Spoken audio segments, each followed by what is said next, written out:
तो कहानी की शुरुआत होती है सेबास्टियन से। सेबास्टियन एक ऐसा व्यक्ति है जो मुश्किल से मुश्किल लॉकर को भी 30 सेकंड के अंदर खोल देता है। तो चलते हैं आगे की कहानी पर। सेबास्टियन अपने लैपटॉप पर वीडियो बना रहा होता है जिसमें वह यह कह रहा होता है कि आज मैं आपको एक सच्ची कहानी सुनाने जा रहा हूँ। किसी समय में वेगनर नाम के एक व्यक्ति ने 4 लॉकर्स बनाए जिसे खोलने की शक्ति या काबिलियत दुनिया के किसी भी व्यक्ति में नहीं थी। फिर उनके परिवार की मृत्यु हो गई और वे काफ़ी दुखी हो गए, जिसके बाद उन्होंने खुद को एक लॉकर में कैद कर लिया जिसे लोगों ने खोलने की काफ़ी कोशिशें की पर वे कामयाब ना हो सके। फिर समंदर में उनके लॉकर को बहा दिया गया।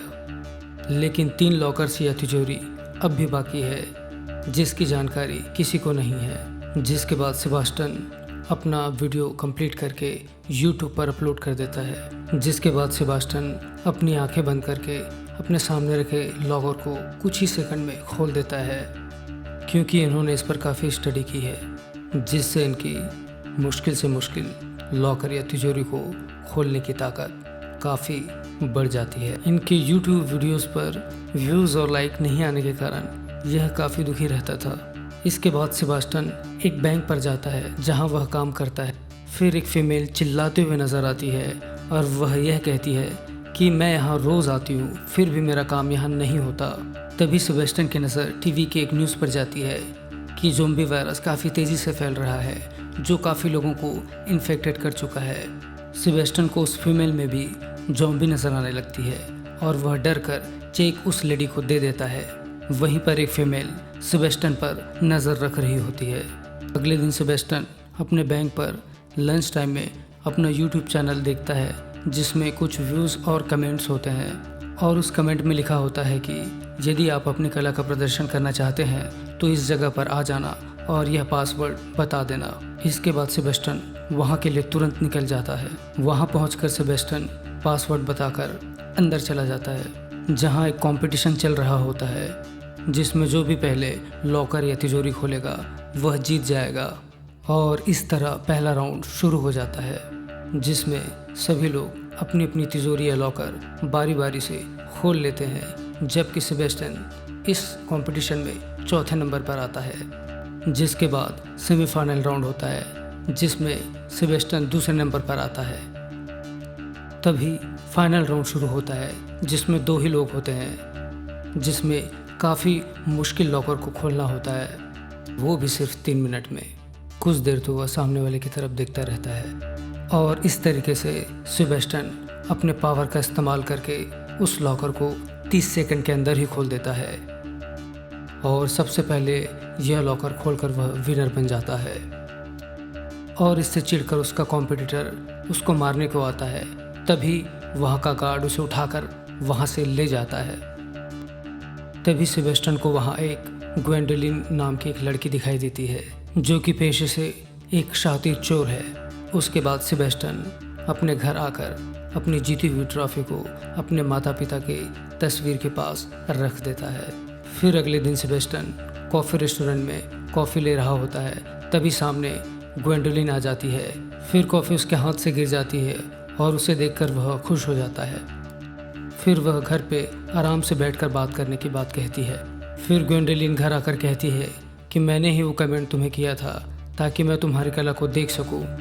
उसके बाद वो उसे रिवील करते हुए कहती है कि मैं एक मोस्ट वांटेड हूँ और कई देशों की पुलिस मुझे पकड़ना चाहती है। फिर यह सुनकर सेबास्टियन थोड़ा डर जाता है। तभी ग्वेंडोलिन कहती है कि मेरे पास तुम्हारे लिए एक काम है। एक्चुअली में हम एक इंटरनेशनल चोरी करेंगे जिस लॉकर को वेगनर नाम के उस बूढ़े शख्स ने बनाया था। ग्वेंडोलिन कहती है कि इस लॉकर्स में बहुत सारा पैसा है। यह सुनकर सेबास्टियन काफ़ी एक्साइटेड हो जाता है, क्योंकि हमेशा से ही सेबास्टियन उन 3 मुश्किल लॉकर्स को खोलना चाहता था। फिर ग्वेंडोलिन कहती है कि हमारे पास और भी लोग हैं और हम सब मिलकर चोरी करेंगे। सेबास्टियन घर आकर सोचता है और उनका साथ देने के लिए तैयार हो जाता है। फिर उसके घर जाता है। फिर ग्वेंडोलिन सेबास्टियन को अपनी टीम के लोगों से मिलवाता है। फिर सेबास्टियन कहता है क्या हम 5 लोग चोरी करेंगे और किसी जगह पर छुप जाएंगे। फिर ग्वेंडोलिन कहती है कि हाँ ऐसा ही करेंगे। तब सेबेस्टियन कहता है कि ऐसा करने पर पुलिस को हम पर शक हो जाएगा और हम पकड़े जाएंगे। ग्वेंडलिन कहती है कि हम पांचों मिलकर चोरी करेंगे, इससे हम पर किसी को शक नहीं होगा। फिर कोरिना उन तीनों लॉकर्स के बारे में बताती है कि पहला लॉकर्स पेरिस में है और दूसरा प्राग में और तीसरा स्विट्ज़रलैंड में है, जिसका लॉकर खोलने में काफ़ी मुश्किल होगी। इसके बाद वो रेडी होकर पेरिस के लिए निकल जाते हैं। फिर वो सभी लोग सेबेस्टियन को समझाकर उसे बैंक में भेजते हैं, जहां वो प्लान के मुताबिक डर कर वॉशरूम में छुप जाता है। इसके बाद वहां ग्वेंडलिन आ जाती है, जो गार्ड को अपना सामान पकड़वाने के बहाने उससे उनकी चाबी ले लेती है। फिर रिसेप्शनिस्ट के पास आकर कहती है कि वो उनको उनके लॉकर के पास ले जाए। उसके बाद वो लेडी ग्वेंडलिन को उस लॉकर के पास छोड़कर चली जाती है। इसके बाद वहाँ कोरिना आ जाती है, जो काउंटर पर बैठे लोगों को डिस्ट्रैक्ट करने के लिए अपने क्रेडिट कार्ड की गुम होने की बात कहती है। उस तरफ ग्वेंडलिन सेबेस्टियन को वॉशरूम से बाहर निकालकर लिफ्ट के जरिए उस लॉकर के पास लेकर जाती है। फिर सेबेस्टियन लॉकर देखकर खुश हो जाता है और अपनी कहानी सुनाने लगता है। फिर ग्वेंडलिन कहती है कि पहले तुम लॉकर खोल लो। फिर सेबेस्टियन म्यूजिक लगाकर उस मुश्किल लॉकर को कान लगाकर खोलने की कोशिश करता है और इस तरीके से वो अपनी पावर से स्टेप बाय स्टेप उस लॉकर को खोल ही लेता है। फिर उस लॉकर में इतना सारा पैसा देखकर वो दोनों बहुत खुश हो जाते हैं, क्योंकि यहाँ पर वो दोनों इस लॉकर को खोलने में कामयाब हो जाते हैं। फिर वो दोनों पैसों को बैग्स में भर कर ले जाने लगते हैं। ग्वेंडलिन कहती है कि ये तो बस शुरुआत है, देखते जाओ बाकी के जो 2 लॉकर्स है उनमें इनसे भी ज़्यादा पैसा है। फिर इन दोनों का काम हो जाने के बाद वहाँ ब्रैड कह जाता है, जो बाकी के लोगों को डिस्ट्रैक्ट करने का काम करता है। फिर वो सब लोग वैन में बैठकर चले जाते हैं। इधर इनकी चोरी के बारे में एक ऑफिसर को पता चल जाता है, क्योंकि सीसीटीवी कैमरे में ब्रैड और ग्वेंडलिन कैच हो जाते हैं। तब वो सीनियर ऑफिसर बाकी के ऑफिसर्स को बताता है कि ठीक 5 साल पहले भी इन लोगों ने ऐसे ही चोरी की थी और 5 साल पहले मैं इन लोगों को पकड़ने ही वाला था कि इन लोग भाग गए। मेरे ख्याल से अब इन लोग प्राग जाने वाले हैं, क्योंकि वो बाकी के दूसरे लॉकर्स के भी पैसे चोरी कर सके। इसके बाद सेबेस्टियन ग्वेंडलिन के रूम पे आता है। ग्वेंडलिन सेबेस्टियन से कहती है कि मेरे माँ बाप बहुत अमीर थे, पर उन लोगों का ध्यान मुझ पर बिल्कुल भी नहीं था। दोनों की बातचीत से ब्रैड को जलन हो रहा था। दूसरे दिन वो सब प्राग के लिए निकल जाते हैं। फिर वो सब बैंक के पास आ जाते हैं, जहाँ दूसरा लॉकर होता है। कोरिना बताती है कि यह बैंक काफ़ी एडवांस है, और यह सुनकर सेबेस्टियन काफ़ी डर जाता है और वो सीनियर ऑफिसर इन लोगों पर नज़र रख रहा था, ताकि जब इन लोग चोरी करने आए तो वो उन लोगों को पकड़ सके। इधर ग्वेंडलिन सेबेस्टियन को समझाकर उनका हिम्मत बढ़ाती है और इसके बाद सेबेस्टियन बैंक के अंदर चला जाता है, जहां वो कोरिना की दी गई नकली आईडी के साथ आगे बढ़ता है। साथ साथ कोरिना उन्हें इंस्ट्रक्शन भी दे रही थी।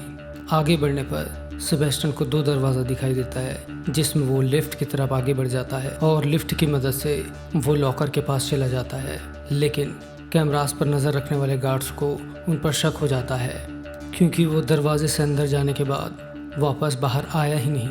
इसके बाद सेबेस्टियन एक दरवाजे के पास आता है जो लॉक था। तब कोरिना उसे अपनी उंगली को चाबी की तरह घुमाने के लिए ड्रामा करने के लिए कहती है। तब तक कोरिना उस लॉक को हैक करके खोल देती है। फिर सेबेस्टियन और ग्वेंडलिन लिफ्ट में लॉकर्स की तरफ बढ़ने लगते हैं। तभी वहाँ पर गार्ड्स आ जाता है और इन लोगों पर हमला कर देता है, लेकिन ग्वेंडलिन अपनी बहादुरी से सभी गार्ड्स को मारकर बेहोश कर देता है।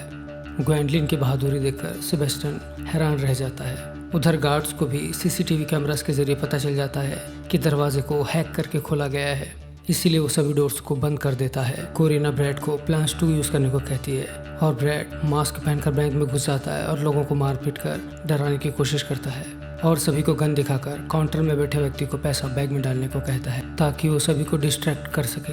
उधर ऑफिसर को कहीं भी कोई गड़बड़ नहीं लगती, इसीलिए उसे शक हो जाता है कि कुछ तो गड़बड़ चल रहा है। तभी वो बैंक की तरफ आ जाता है, जहां उसे पता चलता है कि 1 हफ्ता पहले ही उस लॉकर को दूसरी जगह पर शिफ्ट कर दिया गया है। फिर वह गुस्सा होकर अपने साथियों के साथ उस ब्रांच के लिए निकल जाता है। उधर सेबेस्टियन जब दूसरे लॉकर को खोल रहा होता है तो उससे थोड़ी गड़बड़ हो जाती है, जिससे बाकी लोग भी अंदर चले जाते हैं। तब सेबास्टियन ग्वेंडलिन को कहता है कि अब गलती हुई तो ये हमेशा के लिए बंद हो जाएगा। इसके बाद वो फिर से कोशिश करता है और एक एक करके तीनों लॉक्स को खोल लेता है और लॉक खुलने के बाद उन लोगों की खुशी का ठिकाना नहीं रहता। उधर कोरिना ब्रैड से कहती है कि काम हो गया है, अब तुम वापस आ जाओ। लेकिन तभी ब्रैड को पकड़ने गार्ड्स आ जाते हैं और बचने के चक्कर में उसके शोल्डर पर गोली लग जाती है और वह खिड़की से कूदकर सीधे अपने वैन में आ जाता है। जब ब्रैड बैंक से बाहर आ जाता है तो लोग भी वहाँ से बाहर निकलना स्टार्ट कर देते हैं और इस मौके का फ़ायदा उठाकर ग्वेंडलिन और सेबास्टियन वहाँ से बाहर आ जाते हैं। जब सेबास्टियन और ग्वेंडलिन वैन की तरफ भागने लगते हैं तो ब्रैड ग्वेंडलिन का हाथ पकड़कर उसे वैन में खींच लेता है। जब ब्रैड सेबास्टियन का हाथ पकड़कर खींच रहा होता है तभी उसे ख्याल आता है कि अगर ये हमारे साथ रहा तो ग्वेंडलिन को मुझसे छीन लेगा और उसे वैन से बाहर फेंक देता है। तब यह सब देखकर ग्वेंडलिन हैरान हो जाती है, आखिर उसने ऐसा क्यों किया। उसके बाद पुलिस फिर सेबास्टियन के पीछे पड़ जाती है। फिर सेबास्टियन पुलिस से बचने के लिए एक साइकिल लेकर भागने लगता है। इसके बाद वो ऑफिसर बैंक तक पहुंच जाता है जिससे उसे पता चलता है कि ये लॉकर भी चोरी हो गया है, यानी दूसरा लॉकर, और सीसीटीवी कैमरा में भी कुछ नहीं है। यह सुनकर ऑफिसर गुस्सा हो जाता है और चिल्लाने लगता है और इधर सेबास्टियन पुलिस को डिस्ट्रैक्ट करके एक ट्रेन में चढ़ जाता है। तभी ग्वेंडलिन ब्रैड से पूछती है आखिर तुमने ऐसा क्यों किया कि सेबास्टियन को वैन से बाहर फेंक दिया। इस पर ब्रैड कहता है कि अगर मैं ऐसा नहीं करता तो हम सब फंस जाते और वैसे भी हमें सेबास्टियन की अब कोई ज़रूरत नहीं है। अब हमारे पास इतना पैसा आ गया है कि तीसरे लॉकर को चोरी करने की हमें ज़रूरत ही नहीं। तब ग्वेंडलिन कहती है कि मैं ये सब पैसों के लिए नहीं कर रही और वह वैन से बाहर उतर जाती है। ग्वेंडलिन के बाहर निकलने के बाद कोरिना भी वैन से बाहर आ जाती है। तब ब्रैड कहता है कि चले जाओ, मुझे तुम लोगों की कोई ज़रूरत नहीं है। अब उधर सेबास्टियन घर आता है जहाँ ग्वेंडलिन और कोरिना पहले से मौजूद होते हैं। उन लोगों को देखकर सेबास्टियन चौंक जाता है और कहता है तुम लोग यहाँ क्या कर रहे हो, चले जाओ यहाँ से। फिर ग्वेंडलिन सेबास्टियन को समझाती है कि हमारा साथी यह मिशन पैसों के लिए कर रहा था, पर मैं ये सब पैसों के लिए नहीं कर रही। मैं तो सिर्फ ये चाहती हूँ कि मेरा नाम हिस्ट्री में दर्ज हो और हम लोग तुम्हारे बिना तीसरे लॉकर को नहीं खोल सकते। तब सेबास्टियन उन लोगों की बात मानते हुए कहता है अब तो मुझे उस तीसरे लॉकर को खोलकर अपने एक्साइटमेंट को ख़त्म करने का मन है। अब उधर सीनियर ऑफिसर को सेबास्टियन की वीडियो यूट्यूब पर मिल जाती है। तब वो अपने असिस्टेंट को बुलाकर यह कहता है कि उन लोगों ने इस लड़के को उस लॉकर को खोलने के लिए हायर किया है। यह तो एक आम सा लड़का है और इसका कोई क्रिमिनल रिकॉर्ड नहीं है। उन लोगों ने अपना काम होने के बाद इसे वैन से बाहर फेंक दिया। इस वक्त वो काफ़ी डरा हुआ होगा और हम उसे आसानी से पकड़ सकते हैं और उनके साथियों को भी। अब उन लोग तीसरे लॉकर यानी स्विट्जरलैंड के लिए निकलते हैं जहाँ वो सीनियर ऑफिसर अपने साथियों के साथ पहले से ही मौजूद होते हैं जो गैम्बलिंग क्लब के बाहर होता है। तभी एक ऑफिसर को कोरिना का सिग्नल मिलता है जिसमें वो कह रही होती है कि हम 5 बजे गैम्बलिंग क्लब के अंदर जाएंगे। इसीलिए वो ऑफिसर 5 बजने का इंतज़ार कर रहा होता है और जब 5 बज जाते हैं तो वो ऑफिसर गैम्बलिंग क्लब के अंदर आकर कहता है कि लॉकर को खतरा है, जिस पर वो मैनेजर कहती है कि हमें पता है, आप लोगों ने ही तो हमें बताया था। ये सुनकर ऑफिसर एकदम हैरान हो जाता है। तब वो मैनेजर बताती है कि 8 घंटा पहले आप लोगों की तरफ से हमें कॉल आई थी कि लॉकर चोरी होने वाला है, इसलिए हमने उस लॉकर को दूसरे ब्रांच में शिफ्ट करवा दिया है। इसके बाद मूवी 8 घंटा पहले चली जाती है जहां मैनेजर लॉकर को गार्ड से ट्रांसफ़र करने की बात कर रही होती है, लेकिन जिस गाड़ी में वो गार्ड्स होते हैं उसमें ग्वेंडलिन घुस जाती है और वो दोनों गार्ड्स को मारकर उन्हें बेहोश कर देती है। इसके बाद ग्वेंडलिन और सेबास्टियन दोनों गार्ड्स के कपड़े पहनकर उस गैम्बलिंग क्लब में आते हैं और गाड़ी में लॉकर रखकर उसे ले जाने लगते हैं। इसके बाद मूवी फिर से प्रेजेंट टाइम में आ जाती है जहां पर ऑफिसर फिर एक बार भड़क जाता है और उन्हें ढूंढने के लिए उनके पीछे गाड़ी में निकल जाता है। उधर ब्रैड और उनके साथी गैम्बलिंग क्लब के बाहर अपना हिस्सा लेने के लिए आ जाते हैं, लेकिन तभी उसे ग्वेंडलिन के लोकेशन का पता चल जाता है कि वो यहाँ पर नहीं है। उधर कोरिना को भी पता चल जाता है कि उनके साथी ब्रैड और उनके ड्राइवर ग्वेंडलिन के पास जा रहा है, क्योंकि उस टाइम वो गैम्बलिंग क्लब के पास ही थी। इसलिए कोरिना अपने साथी को रोकने के लिए उसके पास ही जा रही थी। तब तक उनके साथी ब्रैड और ड्राइवर वहाँ से भाग जाते हैं और अनफॉर्चुनेटली ऑफिसर कोरिना को पकड़ लेता है, लेकिन बिल्कुल ठीक टाइम पर वो ग्वेंडलिन को मैसेज करके ये बता देती है कि ब्रैड और दूसरे साथी तुम्हारे पास आ रहे हैं। मैसेज करने के बाद कोरिना अपना मोबाइल तोड़कर फेंक देती है। यहाँ पर ऑफिसर कोरिना को धमकी देते हुए कहता है कि बताओ तुम्हारे बाकी के साथी कहाँ हैं। तब उसकी असिस्टेंट उस ऑफिसर को रोकते हुए कोरिना से पूछती है, बताओ कि तुम्हारे बाकी के साथी कहाँ हैं? इसके बदले हम तुमसे वादा करते हैं कि हम तुम्हारे भाई का ख्याल रखेंगे। कोरिना अपने भाई से सबसे ज़्यादा प्यार करती है। अगर वो जेल में चली गई तो उसके बाद उनके भाई को संभालने वाला कोई नहीं होगा। इसलिए कोरिना ऑफिसर्स की बात मान लेती है और उन्हें ग्वेंडलिन के पास ले जाने लगती है। उधर ग्वेंडलिन गाड़ी चला रही होती है और पीछे से सेबास्टियन लॉकर को खोलने की कोशिश कर रहा होता है। इस लॉकर को खोलना सेबास्टियन के लिए इसलिए मुश्किल था क्योंकि इस लॉकर में 7 लॉक लगे हुए थे। अब सेबास्टियन म्यूजिक चालू करता है और उस लॉक को खोलने की कोशिश करता है, जिसमें वो 6 लॉक को खोलने में कामयाब हो जाता है। तभी अचानक रास्ते में एक मोड़ आ जाता है, जिसके मुताबिक ग्वेंडलिन गाड़ी को घुमा देती है, जिससे सेबास्टियन गिर जाता है। इसके बाद वो फिर से कोशिश करके 7वें लॉक को भी खोल लेता है। सारे लॉकर्स को खोलने के बाद फाइनली वो लॉकर को ओपन करने में कामयाब हो जाता है, जिससे वो दोनों इतने खुश हो जाते हैं कि उनकी खुशी का कोई ठिकाना नहीं रहता, क्योंकि उनकी टीम सबसे मुश्किल लॉकर को खोलने में कामयाब हो गए थे। इसके बाद वो गाड़ी को रोककर सारे पैसे बैग में भरने लगते हैं, लेकिन तभी उनके साथी ब्रैड और उनके ड्राइवर वहाँ पर अपना हिस्सा लेने के लिए आ जाते हैं। यहाँ पर ब्रैड गन दिखाकर उन लोगों से पैसा मांगने लगता है और ग्वेंडलिन के मना करने पर वो सेबास्टियन पे शूट कर देता है, लेकिन उसके गन में एक भी बुलेट नहीं थी। इसके बाद ग्वेंडलिन उस पर गन तान कर कहती है कि मुझे तो तुम पर पहले ही भरोसा नहीं था और इसीलिए मैंने तुम्हारे गन में गोलियां डाली ही नहीं थी। इसके बाद वो दोनों को गाड़ी से बांध देती है और सेबास्टियन के साथ उन लोगों की गाड़ी लेकर वहाँ से निकल जाती है और उन लोगों के जाने के बाद ऑफिसर उनके दोनों साथियों को पकड़ लेता है। उधर ग्वेंडलिन और सेबास्टियन भागते हुए एक बोट के पास आ जाते हैं। इसके पहले कि वो दोनों वहाँ से भाग पाते, अनलकली वहाँ ऑफिसर भी आ जाता है और ऑफिसर उन दोनों पे गन तान कर खुद को अपने हवाले कर देने को कहता है। तभी ग्वेंडलिन ऑफिसर पर गन तान कर उसे पैसे का लालच देती है। तब वो ऑफिसर पैसे को लेने से इनकार कर देता है और कहता है कि मैं तुम लोगों को पकड़ने के लिए पिछले 5 सालों से पीछा कर रहा हूँ और तुम्हें पकड़ना ही मेरी सबसे बड़ी जीत होगी। इसीलिए ग्वेंडलिन के पास कोई भी रास्ता न होने पर कहती है कि ठीक है, मैं तुम्हारा बात मान लेती हूँ और मैं खुद को तुम्हारे हवाले कर देती हूँ, लेकिन तुम्हें सेबास्टियन को छोड़ना होगा क्योंकि ये बेकसूर है। तब वो ऑफिसर ग्वेंडलिन की बात मान लेता है और ग्वेंडलिन सेबास्टियन को बोट में बैठकर जाने को कहती है। तभी सेबास्टियन ग्वेंडलिन को छोड़कर जाने के लिए मना कर देता है। फिर ग्वेंडलिन के समझाने के बाद सेबास्टियन वहाँ से चला जाता है। इधर ऑफिसर ग्वेंडलिन को पकड़ लेता है। उधर सेबास्टियन को बोट में पासपोर्ट भी मिलता है, जिसमें ग्वेंडलिन ने सबके लिए अलग अलग पासपोर्ट बनवाए हुए होते हैं। तब यह देखकर सेबास्टियन को ग्वेंडलिन के साथ बिताए हुए सारे पल याद आने लगते हैं। इसके बाद यह सीन यहाँ पर कट हो जाता है। इसके बाद हमें कैलिफोर्निया का सीन दिखाई देता है, जहाँ पर सेबास्टियन ग्वेंडलिन सेल नाम का एक स्टोर खोला हुआ होता है। तभी सेबास्टियन के पास 2 लोग उनसे मिलने आते हैं और इन लोगों के पास भी एक लॉकर का मैप होता है। क्या तुम इस लॉकर को खोल सकते हो? और इसे देखकर सेबास्टियन खुश हो जाता है और कहता है हाँ, मैं इसे खोल सकता हूँ। और यहाँ कहानी की एंड हो जाती है।